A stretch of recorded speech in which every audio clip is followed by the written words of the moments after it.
Y ahora nuestras noticias internacionales. Francia Márquez visitó su pueblo natal.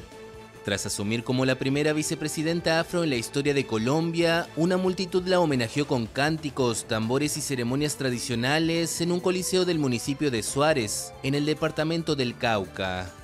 De la mano del ex senador y exguerrillero Gustavo Petro, Márquez derrotó a las élites blancas y con él es parte del primer gobierno de izquierda en su país.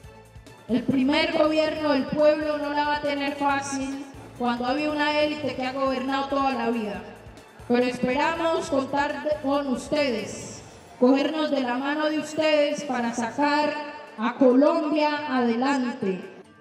Nacida en una familia pobre, Márquez fue madre soltera a los 16 años, huyó de su tierra amenazada de muerte, limpió casas para sobrevivir y estudió Derecho antes de abrirse paso en la política.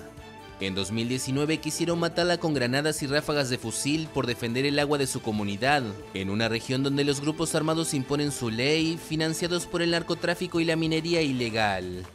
Un año antes había recibido el premio Goldman, también conocido como Nobel del Medio Ambiente.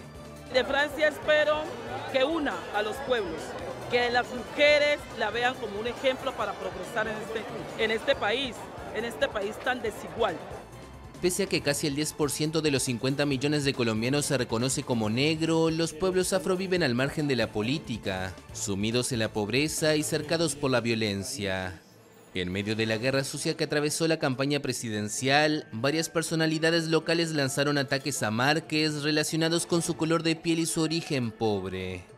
Todos los rincones de Colombia disfrutamos y gozamos de este nuevo inicio en la época de la política. Nunca antes los negros en Colombia hemos tenido esta oportunidad. En un país donde la violencia brota cada tanto, pese al acuerdo de paz firmado con la disuelta guerrilla FARC en 2016, Márquez apostó por luchar contra el narcotráfico y la desigualdad.